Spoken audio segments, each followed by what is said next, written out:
Chase Elliott, driver of the number 9 Napa Auto Parts Chevrolet in the NASCAR Nationwide Series. Chase currently leads the NASCAR Nationwide Series championship standings by 15 points over his teammate Regan Smith. And Chase, you had a second-place finish here in the spring, and talk a little bit about coming back to Richmond, and then obviously with the points lead as we near, I believe, 9 races to go before Homestead. Yeah, it was.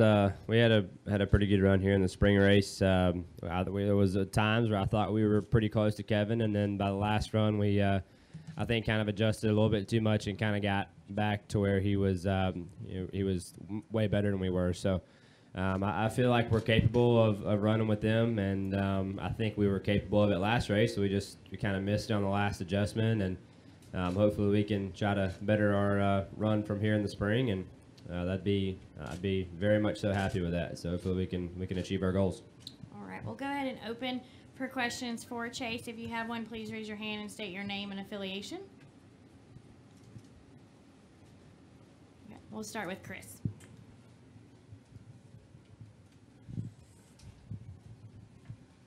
Chris McKitchen.com. Hey, Chase. Goodyear's brought a new tire here this weekend. Just wondering your thoughts on that. Yeah, I'll be honest with you. I really don't know. I really don't know anything about it. But what I do know is it's the same for everybody. So in reality, it really doesn't matter. It's kind of the way I see it. Okay. And do you start going conservation mode with the points as far as with 9 races left, or are you still gunning for get as big a lead as you can? I mean, I think each race you show up to, I think your goals should never change from week 1 to week 33. I mean, I feel like if you're here and you're showing up, I think your goals, at least for me, should be to try to win the race, and that's the way I look at it, and that's the way I look at it now throughout the rest of the season. All right, go ahead. Chase in the back, Lane Casadante with CBS here in Richmond. What, if any, advice do you get from your dad and everybody else about being in a championship race at this point in the season? Yeah, honestly, I hadn't really said much about it. To be completely honest, but it's you just kind of take it a week at a time, and I think a lot of stuff you have to kind of learn on your own, and until you're in those positions, I don't know that somebody can really tell you a lot, and because they don't, everybody takes that position differently. So for me, I try to look each week the same, and look at it the same as I looked at it when we got to Daytona at the beginning of the year. So that's the way I go about it. I don't know if that's right or wrong, but my goals are when we show up at the racetrack each weekend, at least for us on the 9 team, we're there to win, and our goals are not going to change from week to week. That's what we're shooting for every time we show up at the racetrack, no matter what. All right, Kenny, go ahead.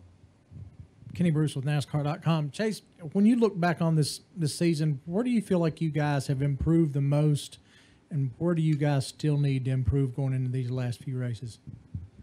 I think our communication has improved a lot from the beginning of the season, and I think really just kind of that whole aspect. I think a lot of stuff comes with it, from post-race notes to everything. I think all that stuff has gotten better throughout the year, and each week I try to really be descriptive in my post-race notes, and especially these racetracks that we come to twice a year. You may not think it's that beneficial, but there's a lot of races in between those tracks, and you can forget little things that you picked up throughout the race. So for me to be able to go back and look at that stuff is helpful, and or I hope it is at least. And so I think the communication has definitely gotten better. There's been tracks where I feel like we've improved upon. I thought from the first Iowa race to the second Iowa, I thought was a big improvement, and from the first Bristol to the second Bristol, I thought was a really big improvement. So I hope that from the first Richmond to this Richmond is an improvement, and if so, I think I'd be happy with it. So I think we're capable of doing that. We just got to make sure we keep trying to get better, especially these places we show up to a second time, and hopefully that'll be the case here at Richmond. Was the post-race notes, was that something new for you that you had to sort of learn, get used to doing? Yeah, a little bit. I did a little bit of it last year.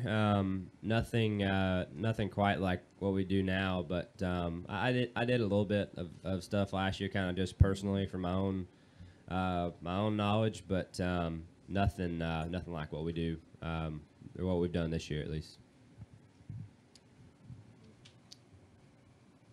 All right. Go ahead. Chip RIR 8 News here in Richmond. Back in April, there was a lot of trouble with the tires on this track across all the races, and I know everyone's been trying to figure out how they're going to strategize going into this championship race. What are you guys trying to do specifically to counter those tire struggles? Yeah, well, I mean, like Chris asked, that they did bring a different tire here this time, and I guess they ran the multi-zone tire that Goodyear produced the first race here, and it had a harder inside edge and a softer outside edge. So to make tires really matter, and so they'd wear out, and they definitely did. And I thought that the racing was a very fine line, because here in the spring the tires would start off a run normal, it wouldn't be any different, and then as you ran, they would really wear out really bad, and a lot of guys ran down to the cords and they start to come apart. So I think a lot of that was just the difference from one side of the tire being soft and the other side being harder. But really, until we go race, I don't know if it'll be any different or not, to be honest with you. So I don't really know what to expect there. I don't assume it will be very much different, but like I said before, it's the same for everybody. So hopefully we can just figure it out throughout practice and kind of see what to expect. But everybody had the same tires, so I don't really know. All right. We'll come up here next. Eric Jones in the pits, racing radio. Chase, you guys practice during the daytime here. What do you look for to get a feel in the car, knowing the track's going to tighten up? Are you looking to practice the car with it being quite a bit free? Not really. I think just looking from last race to this race, I didn't really see that the track changed much at all. Honestly, from daytime to nighttime, my personal thought on that is, and what I've seen in the past, I think if you're good during the daytime, you'll be good at night.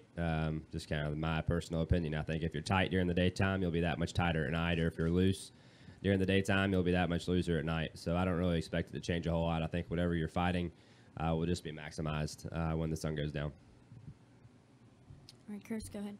ChrisKnightGetShows.com again. Chase, you attended the Xfinity announcement yesterday at the NASCAR Hall of Fame. You're going to be racing in the NASCAR Xfinity Series next year. How big of it this is a significance for NASCAR to bring a new sponsor in for as much money as they're investing in for the length of the contract? Yeah, I actually was not there yesterday, but I do know it is very big, and I'm really happy for NASCAR and for Xfinity as well. I think that's a great relationship, and Nationwide has done a great job with this series the past number of years, and from what I've seen on the outside looking in, and certainly being a part of it this year, they've done a great job.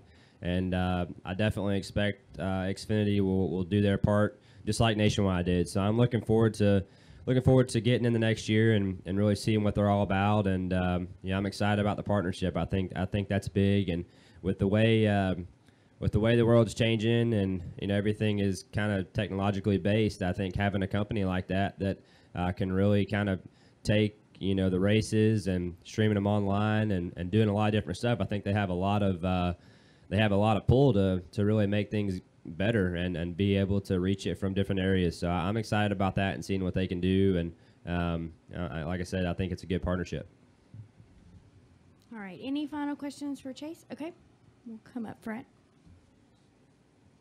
Marty O'Brien with the Daily Press. Just wanted to ask you, being as young as you are, the guys that you're going up against for the Nationwide title, or veterans, just talk a little bit about them and the challenge of going against guys with so much experience.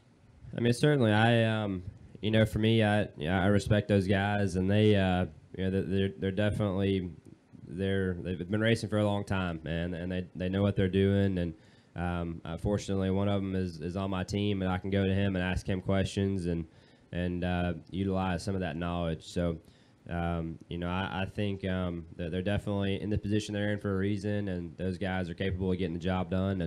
And hopefully we can. I just hope we can battle it out with them throughout the rest of the season, and we can just be in the hunt come Homestead.